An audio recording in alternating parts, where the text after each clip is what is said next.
भोपाल से प्रस्तुत हैं प्रादेशिक समाचार। नमस्कार, समाचारों के साथ मैं जितेंद्र रघुवंशी। पहले मुख्य समाचार। प्रधानमंत्री नरेंद्र मोदी ने कहा, जलवायु परिवर्तन प्रदर्शन सूचकांक में भारत शीर्ष 10 देशों में शामिल। पर्यावरण मंत्री प्रकाश जावड़ेकर बोले, भारत में वन और वृक्ष क्षेत्र बढ़कर कुल भौगोलिक क्षेत्र का 24.56% हुआ। मध्य प्रदेश में बिल्डिंग परमिशन के लिए पौधे लगाना हुआ जरूरी, सरकारी योजनाओं के मकानों पर भी लागू होगा नियम। और राज्य में कोरोना संक्रमण काबू में, 1% से कम हुई संक्रमण दर। अशोकनगर, आगरमालवा सहित 8 जिलों में कल नहीं मिला एक भी मरीज। अब समाचार विस्तार से। प्रदेश में कोरोना काल के बीच जूनियर डॉक्टर और सरकार के बीच विवाद गहराता जा रहा है। दोनों इस बार आर पार की लड़ाई के मूड में हैं। हाईकोर्ट के आदेश के बाद सरकार और मेडिकल यूनिवर्सिटी ने सख्त कार्रवाई की, फिर भी जूनियर डॉक्टर मांगों पर अड़ गए हैं। सरकार का कहना है कि वह बात करने को तैयार हैं, बशर्ते पहले हड़ताल खत्म हो। लेकिन जूनियर डॉक्टर लिखित आश्वासन मांग रहे हैं, जिसके लिए सरकार तैयार नहीं है। प्रदेश के 5 मेडिकल कॉलेज में जूनियर डॉक्टर की हड़ताल का खामियाजा मरीजों को भुगतना पड़ रहा है।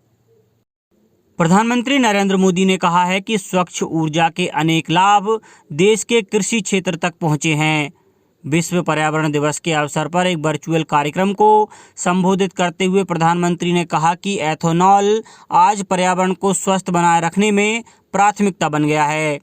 उन्होंने कहा कि सरकार खेती के लिए एथेनॉल के उत्पादन और इस्तेमाल पर ध्यान केंद्रित कर रही है। देश भर में आधुनिक प्रौद्योगिकी का इस्तेमाल करते हुए फसल अवशेष आधारित फैक्ट्रियां लगाई जा रही हैं। प्रधानमंत्री ने कहा कि जलवायु परिवर्तन प्रदर्शन सूचकांक में भारत विश्व के 10 शीर्ष देशों में शामिल है। उन्होंने कहा कि भारत भविष्य में ऊर्जा क्षेत्र में परिवर्तन का मार्ग प्रशस्त कर रहा है। श्री मोदी ने कहा कि हाल के वर्षों में सौर ऊर्जा के उत्पादन में 15% वृद्धि हुई है। उन्होंने कहा कि लोग प्लास्टिक के एकल उपयोग को समाप्त करने के नए तरीके अपना रहे हैं और प्रत्येक परिवार में LED बल्ब के इस्तेमाल को बढ़ावा दिया जा रहा है।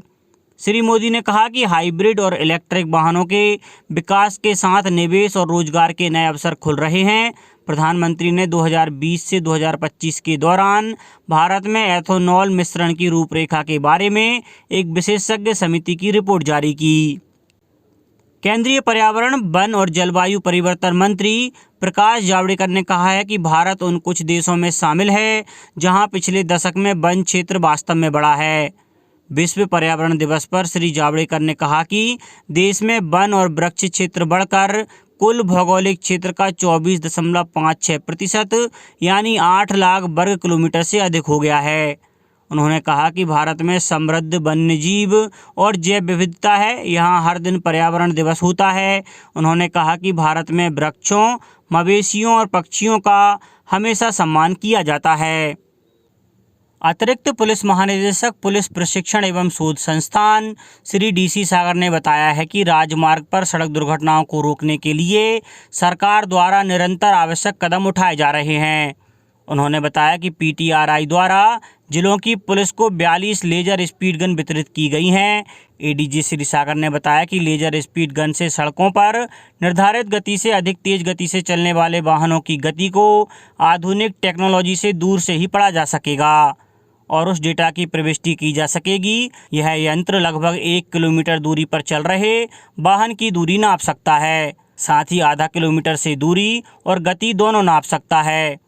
इस प्रकार निर्धारित गति से अधिक तेज गति से चलने वाले वाहन चालकों के विरुद्ध औचक वैधानिक चालानी कार्रवाई सुनिश्चित हो सकेगी। मध्य प्रदेश में अब बिल्डिंग परमिशन के लिए पेड़ लगाना जरूरी हो गया है। ये घोषणा मुख्यमंत्री शिवराज सिंह चौहान ने विश्व पर्यावरण दिवस पर कल अंकुर अभियान की शुरुआत के मौके पर कही। यह नियम सभी नगर निगम, नगर पालिका और नगर और ग्राम पंचायतों में लागू होगा।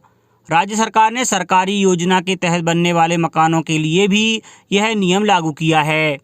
ऐसा नियम बनाने वाला मध्य प्रदेश देश का पहला राज्य है। श्री चौहान ने कहा कि यह कोई बड़ा काम नहीं है।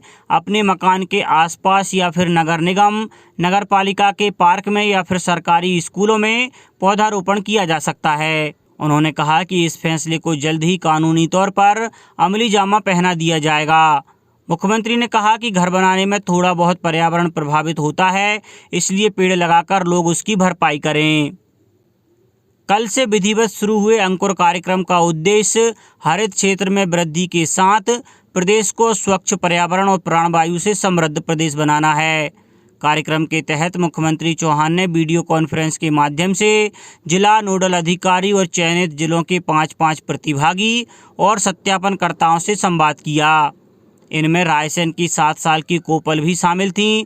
मुख्यमंत्री ने इस बच्ची की सराहना करते हुए कहा कि वे इतनी कम उम्र में पर्यावरण का महत्व समझते हुए लोगों को पेड़ लगाने की प्रेरणा दे रही हैं।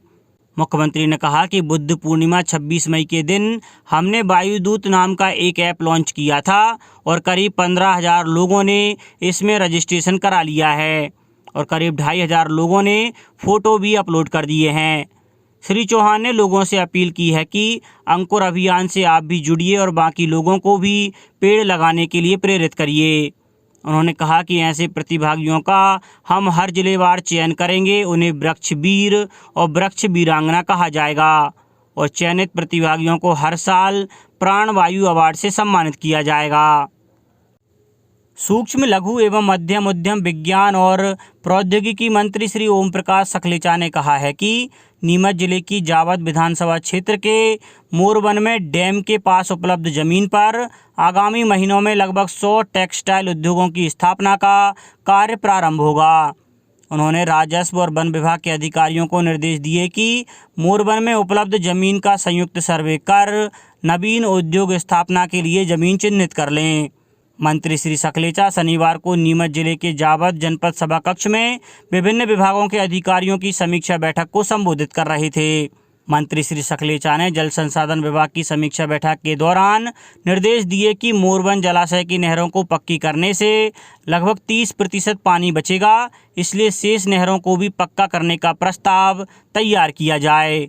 नहरों को पक्का करने से जो पानी बचेगा उसका उपयोग मोरवन में स्थापित होने वाले टेक्सटाइल उद्योगों के लिए किया जा सकेगा।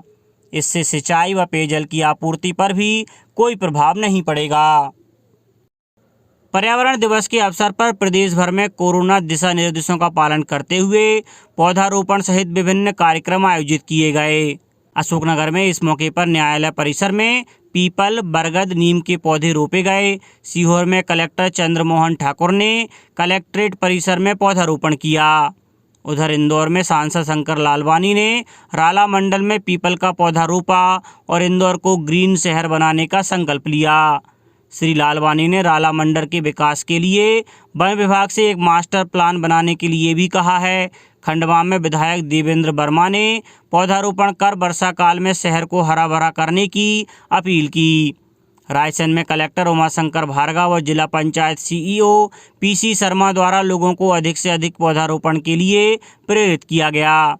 शिवपुरी, सागर, सतना और छतरपुर में विभिन्न संस्थाओं ने कई जगह पौधारोपण कार्यक्रम आयोजित किए। मध्य प्रदेश में कोरोना की दूसरी लहर लगभग नियंत्रण में है। यहाँ संक्रमण दर घटकर 1% से नीचे पहुँच गई है।